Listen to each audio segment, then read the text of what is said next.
The Andromeda Initiative brought the Milky Way's key galactic members such as the humans, Turians, Solarians, Krogans, and the Asari. However, even with their Ark deployed, we never got to see some of those races that we'd come to love from the Milky Way, including the Drell, Hanar, and of course the Quarians.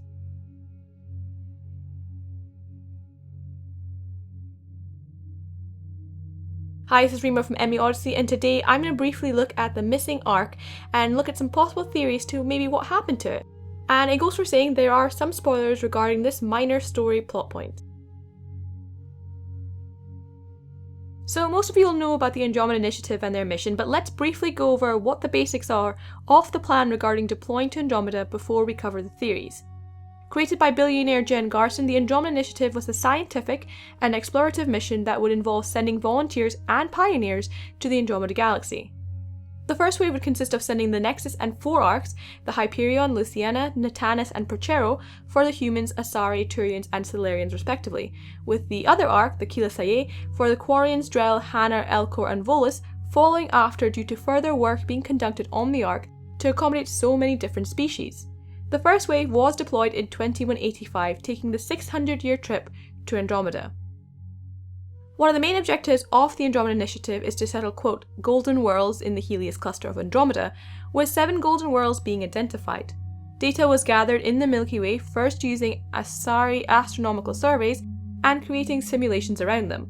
However, Jane Garson wanted more concrete data before proceeding, which she gained in the form of information given to her by Quarian explorers who had seemingly gathered data from a Geth array on the edges of the Perseus Veil. This Geth array had been built using 3 mass relays to create a, quote, FTL telescope to observe dark space beyond the Milky Way. Why they would do this is still unknown to the Quarians and the Initiative.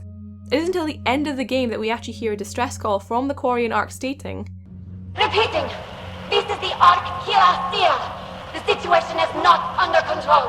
Note and avoid until further updates. Repeating."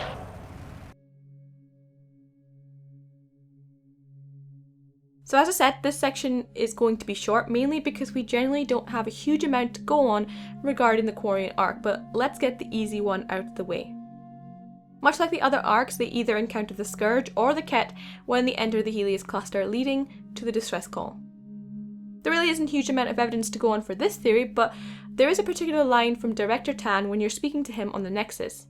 He alludes to the fact that the Quarian Ark was meant to depart in 2185 with the other Arks, however there were technical problems. He also states that, quote, it seems that they were bringing other species, suggesting, to him at least, it was unplanned and this is what caused complications in their departure. Did these technical issues come into play when they arrived in Andromeda, and were these complications just due to accommodating different species, or something more sinister?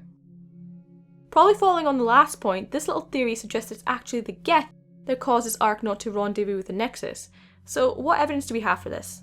Well, for one, as stated earlier, this Ark did have some form of technical issues delaying their departure. Though it's likely due to the addition of a variety of different alien species, the complications are not detailed and could be due to sabotage. We're also aware the Geth have been monitoring dark space outside the Milky Way and likely the Andromeda Galaxy using the advanced array at the edge of their territory.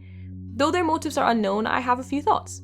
Well, for one, it's possible they're monitoring dark space for the Reapers. It's thought that only about 5% or so of the Geth are supportive of Reapers in the form of the Heretics, while the majority of their population want little to do with Reaper control. It's possible the Geth are monitoring for a possible Reaper invasion force, however it doesn't seem to contribute to any early detection in regards to Reapers, or rather it doesn't come into play in Mass Effect 3. My other thought is the Geth were acutely interested in the Jardan and their activity in Andromeda. Though seemingly an advanced organic race, they did have technology that was highly advanced and seemed to utilize synthetic life. This could be reason enough to pique the Geth's interest. It should also be noted that Legion has stated in Mass Effect 2 that the Geth had started to construct a, quote, megastructure that resembles a Dyson sphere that could hold their entire Geth consensus. This has been their collective goal for their race. The Jardan have a similar structure in Meridian, a spherical hollow structure with the power core in the middle. Though not for the same purpose, it's not crazy to imagine that the Geth would be curious.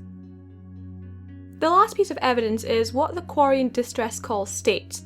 The female Quarian states, quote, "The situation is not under control. Note and avoid until further updates." What's curious about this is if the Ark was under attack by the Geth or trapped by the Scourge, they would be more likely to be looking for help rather than what this message states, which seems to be warning people away, either due to something on the Ark they're afraid could harm others, or something that needs to be contained. For the Quarians, Geth stowaways can certainly do this, considering how they treat Geth infiltration, like a pathogen that needs to be quarantined and eliminated.